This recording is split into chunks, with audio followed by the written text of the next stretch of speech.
Look, I'm sure in a little while you're going to tell us all the things that didn't go right about that, but to me, a bell choir playing always sounds like what it feels like to walk outside in a snowstorm, and I'm grateful for it. It was beautiful. Would you pray with me? God, who travels with us always, be with us here and now, and be in our words, and be in our thoughts, and be in our spirits. Amen. There's a line in James Baldwin's 1963 book, The Fire Next Time. There's a line in this book that I'm never quite able to get out of my head. If you've not read The Fire Next Time, I recommend it. It's a gorgeous memoir and a searing account of the ways racism and religion and the conditions of Baldwin's life all conspired to shape him as a person. The Fire Next Time is a snapshot of what it was like to be Black in a particular moment, in a specific flash of time when the civil rights movement had begun in full force, but when Jim Crow was still at the top of his strength too, when some white people had awoken to the horrors of segregation and lynching and the ongoing legacies of slavery, but when most white people were still mired in wishful thinking, and when most white people were resolutely dismissive of the realities of life in Black America. In The Fire Next Time, Baldwin is trying to explain to everyone, to white people and to Black people alike, he's trying to explain what it means to be Black in America, and he's trying to explain to everyone, himself included, the psychosis of race, the horror of racism, the complicity of religion in it all. And he's trying to explain the way America itself participates in a delusion about what kind of nation it is and what kind of nation it wants to be. The Fire Next Time is all of that, and it is also a love letter. The book is a love letter of a sort, and the love letter part is where that line comes from, that line that I can't get out of my head. The line comes in a section where Baldwin is describing everything that was at stake in that moment. The line comes as Baldwin is telling the reader all about the richness of life, when he's remembering all that is sacred and good about life in Black America, and therefore all that is good about life in America as a whole.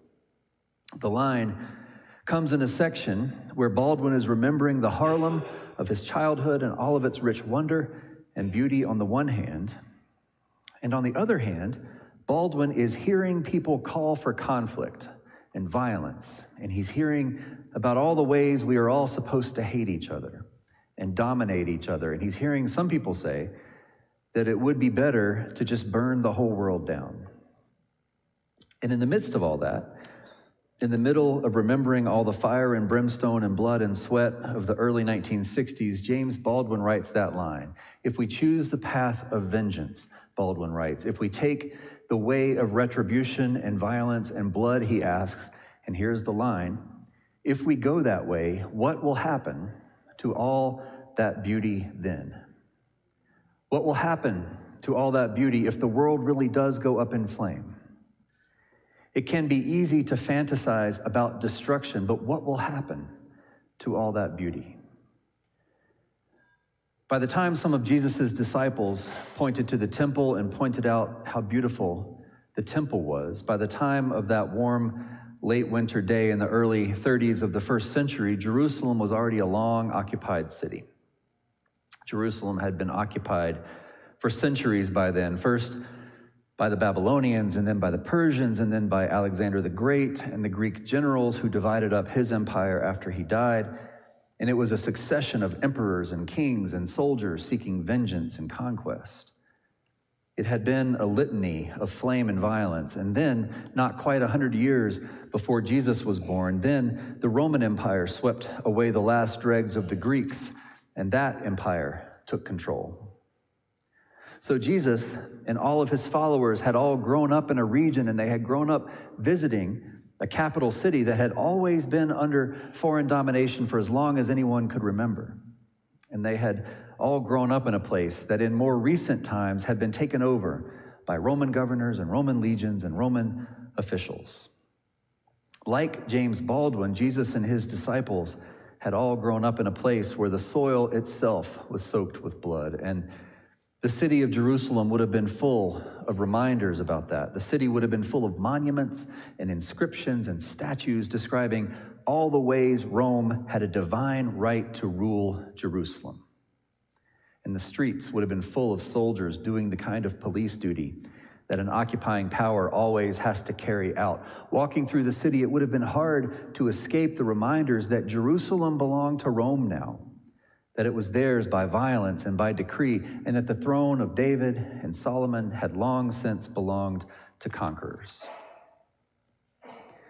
So Jesus and his disciples were on their way to someplace else, and they were passing by the temple, and somebody pointed out its beauty. The temple would have been hard to miss. It was an enormous structure, by far the biggest building in the city and probably the biggest building for hundreds of miles in any direction. And it gleamed white in the sun.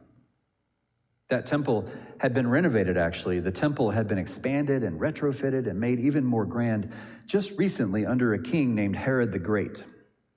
The same Herod the Great, who was so jealous of his power that he sent out his soldiers to kill all the baby boys when he heard that a new king might have been born. Herod had, by that warm late winter day, made the temple into a truly marvelous building, even if it was in many ways a monument to his own ego. And so the disciples were right to point it out. They were right to speak of its beauty. And when they spoke of its beauty, when the disciples pointed out how beautiful the temple was, Jesus said something unexpected. Jesus said something that no one saw coming. Jesus said, "The days are coming when not one stone of that temple will be left upon another, and all will be thrown down." And Jesus went on for a while describing the way he saw the future unfolding in a drama of violence and fear. And scholars call this the little apocalypse. They call it that because it's a little apocalypse that quickly breaks into the story and then disappears. I think a lot these days about what motivates someone to go to church. This might be a character defect of mine. It might be a tiresome thing to think about all the time, but I do think about it because while once upon a time people went to church because everyone was supposed to go to church, because it was expected of everybody, that is no longer true. There is no longer much social expectation that people be religious. There's no peer pressure to be religious, and in fact, sometimes it can work against you. Sometimes people will view you with suspicion if you seem to be too much into church. And a lot fewer people go to church than they used to, at least in the United States. So I spend a lot of time thinking about why those of us who do go to church go through the trouble. And there are probably lots of reasons. There are probably many different reasons we could think of, including things like honest-to-goodness religious devotion and feeling like it's important to carry on a tradition and the way it feels to belong to a good and healthy community.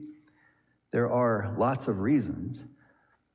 But as I have thought about this church, and as I have thought about why I think a lot of people come to church here at First Plymouth, and as I think about why I come to church here at First Plymouth, I've come up with a hypothesis.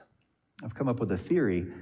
I think a lot of us are here today, and on other days, a lot of us are at other churches like this one on today and other days because we share that idea that James Baldwin was talking about in his book. I think a lot of us are here today because we look at the world around us and we see the way it is coming apart at the seams. We look at the world around us and we see the way it seems to be devolving into a mass of genocides and wars and climate crises and failed governments and gun violence and hunger and poverty and suffering. We look around at the world and we wonder, if things keep up like this, what will happen to all this beauty? If things keep going this way and the world does go up in flames of vengeance and retribution and violence and carelessness and profit-seeking, what will happen to all the beauty of this place? What will happen to all the beauty of these people? My hypothesis, my theory, is that a lot of us are here because we care about that beauty. A lot of us are here because we do not want to see that beauty lost, and we find in this church and in other churches like this one, we find a place where other people see it too, a place where God calls us to see it. We find a community where others see the beauty and where others also do not want to see this world destroyed. It is interesting, though. So often, apocalypses and apocalyptic visions are about the destruction of the world. So often, an apocalypse is a fantasy about what it looks like when the world blows up. Maybe you've seen those movies where there's an asteroid heading for the earth, or where there's a virus that's turned everyone into zombies, or maybe you've read books like Daniel and Revelation, where God sort of intervenes in the world, where God injects divine vengeance and divine violence into the world until the world can't take it anymore and everything breaks apart. That's probably what most of us think about when we think about apocalypses. We probably think first of those world-destroying stories of natural or human or divine violence, and the way in those stories everything disappears in the end. But there is another way to think about apocalypse, I think. There's another way to live through apocalyptic times, and that is James Baldwin's way. There's a way to be living through apocalyptic times and look around and ask, what would be lost if all this goes away?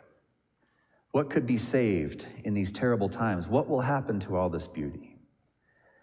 And then, instead of fantasizing about the world's end, then there's a way of asking what it would look like to set the world right, what it would take to put things back together. There's a way of asking in apocalyptic times how to make things whole again. And I think that's how some of us end up at church. The word apocalypse comes straight from a Greek word, apokalypsis. And that Greek word apokalypsis simply means an unveiling or a revelation. Apocalypsis does not mean disaster or catastrophe or cataclysm or the end of the world the way you might expect because of how we use the word apocalypse. Apocalypsis simply means a moment when something becomes obvious that was not visible before. The book of Revelation is an unveiling or a revelation of how John of Patmos thought God was going to intervene in the world. Daniel is an unveiling or a revelation about how imperial power, about how government power can act as an oppressive force. James Baldwin was writing through the apocalypse of Jim Crow and the way the civil rights movement was revealing, the way it was unveiling something hidden but true about America. And Jesus, in this story that Gwen read for us a moment ago, Jesus was unveiling a vision of how the beautiful things of the world can be swept away and destroyed. Jesus was telling a story about the things we lose when vengeance and violence get their way. Nation will rise against nation, Jesus said to them as they all stood looking at the temple gleaming in the sun. Kingdom will rise against kingdom. There will be great earthquakes, and in various places, famines and plagues, and there will be dreadful portents and great signs from heaven. And Jesus was describing in some ways the not too distant future of Jerusalem when the city and the temple were indeed destroyed in war and when human suffering was in fact immense. And it feels to me, and we are living through our own unveiling. We are living through our own kind of revelation. And it is not an unveiling of future events, and it's not a revelation about some coming violent act of God, but we are living through our own apocalyptic moment, through our own moment of unveiling how fragile the world is and how much is at stake and how we are living through our own questions about what will happen to all this beauty. We too are asking what will become of all the beauty of the world if things keep going like this. And we are still in the moment of this apocalypse when we get to decide whether everything will be swept away, whether everything will go up in flames, whether all that beauty will be lost, or whether there is still something yet to be saved, whether the actions of some might still preserve and pass on all that is beautiful in this world. I wonder if that's why we're here. I wonder if that is what church can be for. If one definition of apocalypse is revealing what is broken and what is fragile and what beauty is in need of nurturing, then I wonder if that is what we have been sent here to do. Not to save the world, because that's bigger than any of us, Not to save the world, but to save what parts of it we can protect, to save the pieces of this world that we can still gather in, to see and to guard all the beautiful things and the beautiful people that might otherwise pass away. I think about the work of this congregation, and nearly everything we do fits into that calling. Right now, there are beautiful people with beautiful stories who are being hunted down and cast out and deported and told that they are not welcome, and we have an immigration task force to offer them welcome and shelter and to offer migrants a place to belong in a sometimes hostile land. Right now, there are LGBTQIA plus people being pushed out of families, chased out of churches, and called by old prejudices that we had thought were going away. And for more than a generation now, this congregation has said proudly that we are open and that we affirm everyone just as they are. Right now, there are people dying of gun violence who did not have to die. Right now, the earth is groaning from pollution and destruction. Right now, our society marginalizes and shuns and abandons people with mental disabilities and mental health challenges. Right now, the world seems intent on destroying so much beauty, and here we are intent on preserving it and nurturing it through this moment of apocalypse. Right now, just as in James Baldwin's day, there are those who tell us to hate each other. There are those who tell us to destroy each other, to take vengeance on each other. And what is a church like this one except a place where we gather to say no to all of that? What we do here matters, and it matters that you are a part of it. The title of this book, The Fire Next Time, that title comes from a line in an old hymn which itself is a reading of the story of the great flood from Genesis, another biblical apocalypse. The hymn goes, God gave Noah the rainbow sign, no more water, the fire next time. The hymn promises divine vengeance and divine violence if things don't get better. The hymn promises to punish future generations not with another flood, but with fire. But with all due respect to that old hymn, that is not what Genesis says. Genesis does not say that God will destroy the world with fire next time. Instead, God says in Genesis, that never again will God destroy the world in such a way. God says that never again will such a catastrophe be visited upon the world. And I take that as a promise, and I take that as a calling to the people of God that even in apocalyptic times, even when we are living in an age of trouble, that the end will not be found in destruction, that the world will not end in either water or in fire, but that the future will always lie in our answer to that question James Baldwin was asking, what will happen to all this beauty next? Amen.